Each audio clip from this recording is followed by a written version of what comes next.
Hello, everybody. My name is Jimmy Smith, and welcome to the Wine with Jimmy channel. Thank you for clicking by, and welcome to a video on one of the most spectacular sparkling wines of the world, Champagne. So the region of Champagne and Champagne, the product, the sparkling wine. It is beautiful stuff, effervescence in a glass, and we are going to talk today about the location of this famous region and its climate, which really helps shape the styles of wines that we produce here.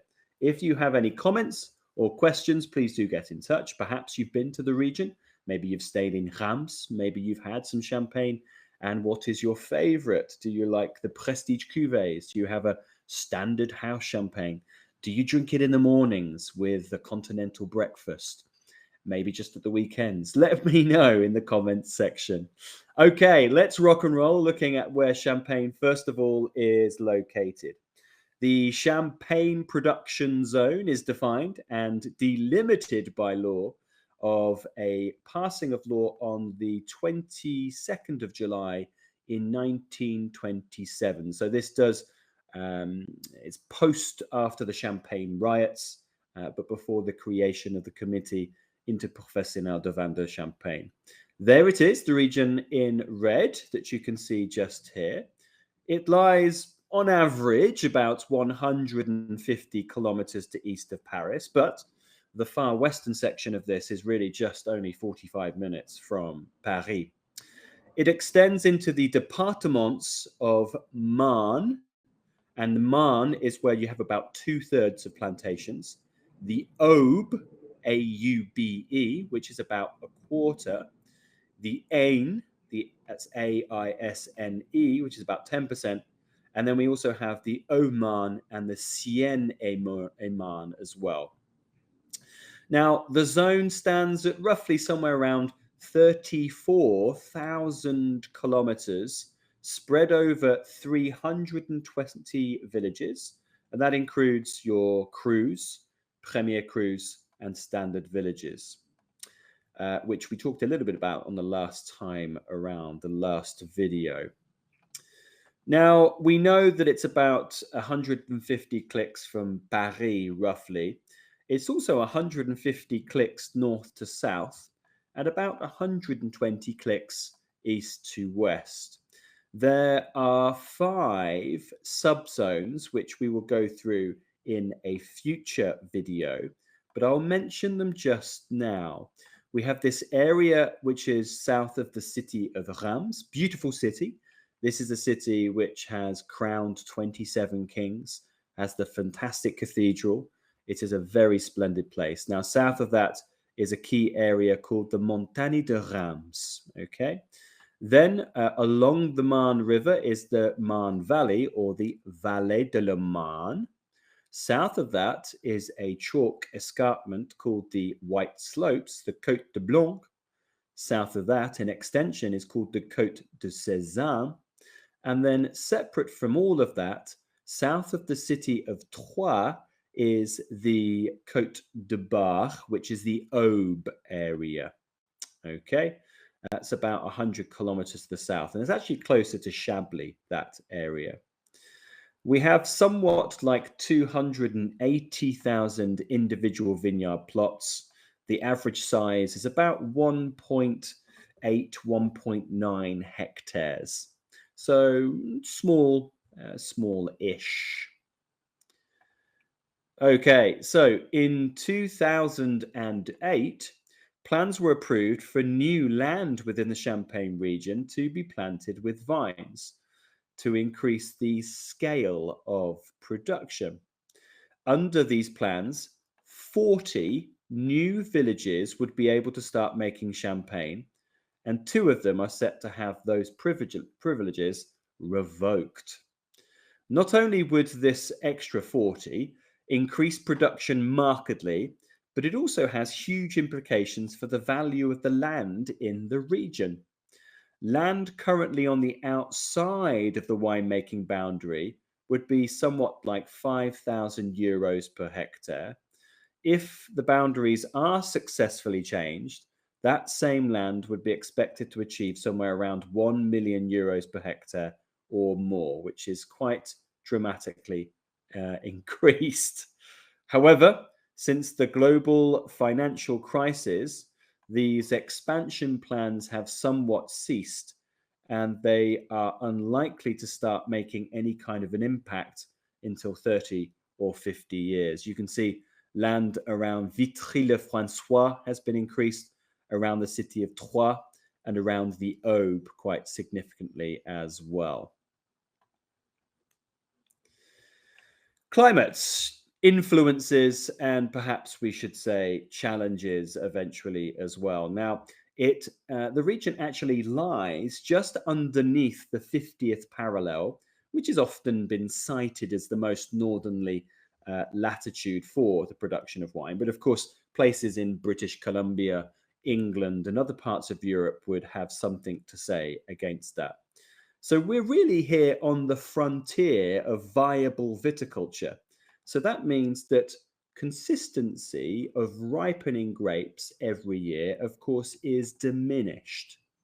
So we call this a cool climate area, a cool continental climate area, but it is affected by the ocean. We are in and just next to the huge Paris Basin. So a lot of the wind and weather that comes across from the west, from the Atlantic, can reach Champagne quite easily. There's no significant huge mountain range to protect it like you might find, for example, with the Massif Central down in the south, or the Vosges Mountains in Alsace. Now, the continental influences, which of course shape our short, hot summers and then quite bitterly cold winters, mean that we often get devastating winter frosts, which can be, of course, a problem certainly for younger vines and certain varieties. But we do get really good sunshine and longer levels of sunshine. Because we're at a high latitude here towards 50, you're easily going to hit sort of 15 to 16 hours of potential sunshine during June and July, just after the summer equinox, for example, the solstice. So it means you get plenty of real good sunshine. Now, oceanic influences keep temperatures on the lower side, but also ensure steady rainfall. So you'll find that can be an issue. And that altogether limits the major fluctuations in temperature from year to year. So yes, it is continental, but it certainly is an Atlantic influence here. The picture shows you some frost protection. Of course, this is something quite commonly adopted because spring frost is an issue here, like it is in many of the continental northern zones of France. So the climate is marginal. And it is so marginal for viticulture that it would only be possible to ripen grapes successfully a couple of years in each decade for table wine. However, the low average annual temperature, which is about 11 degrees or 52 degrees Fahrenheit, results in low alcohol, acidic base wine, which are ideal as the starting point production for traditional method sparkling wine. This means the number of sunshine hours, which we have, is about 1680, rising to over 2000 hours in some years, like 1976 and 2003. Actually, above 2100 is quite crazy. So we do have a bit of fluctuation there. The mean annual rainfall for the Champagne region is kind of close to 700 millimeters. Ranging typically from 600 to 900 millimeters, depending on the area. But it is spread throughout the year. Rain during flowering or fruit set will reduce yields. And also you can have the spread of fungal disease in the latter parts of the year. So looking at somewhere around August through to October. The picture here shows powdery mildew or oidium in the Champagne region.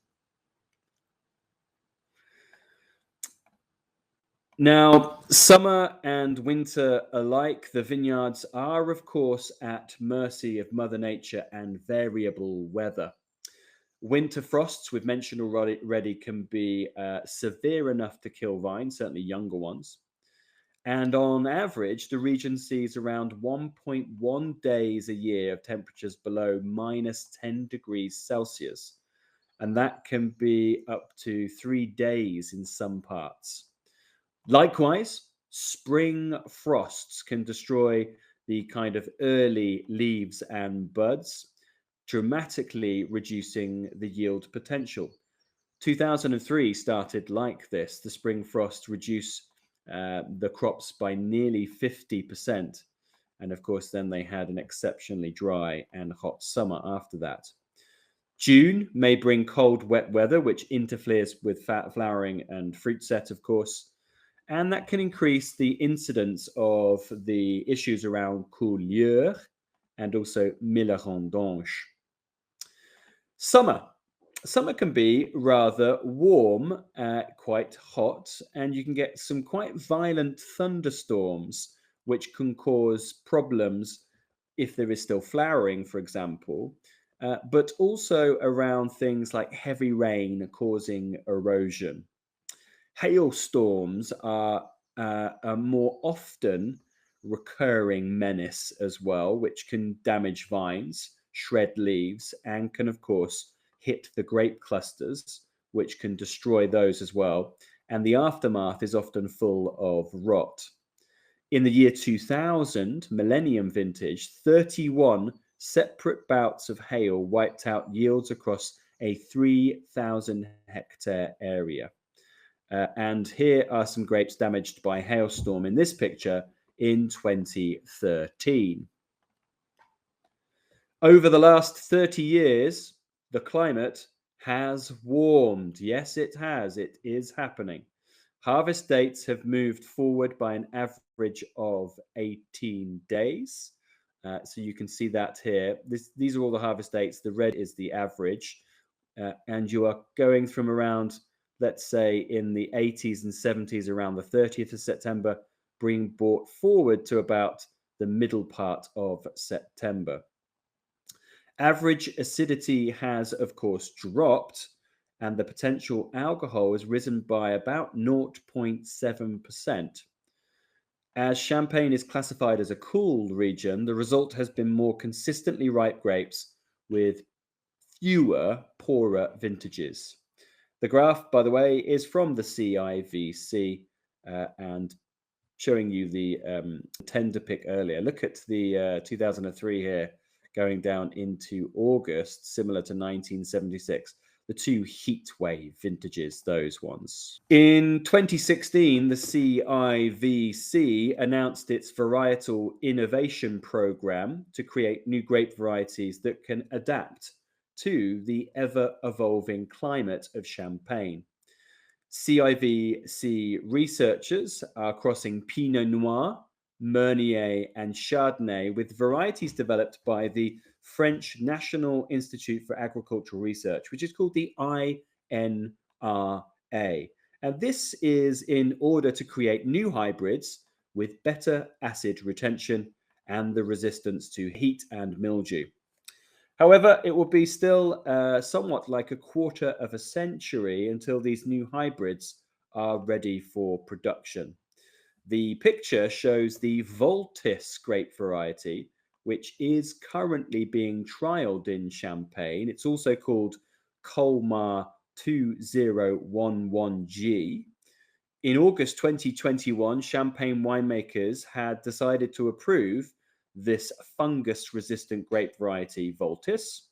The Champagne producers are now allowed to plant a maximum of 5% in their vineyards with this variety. So things are a-changing, of course. Okay, that brings me to the conclusion of the location and climate for this series. I do hope you've enjoyed it.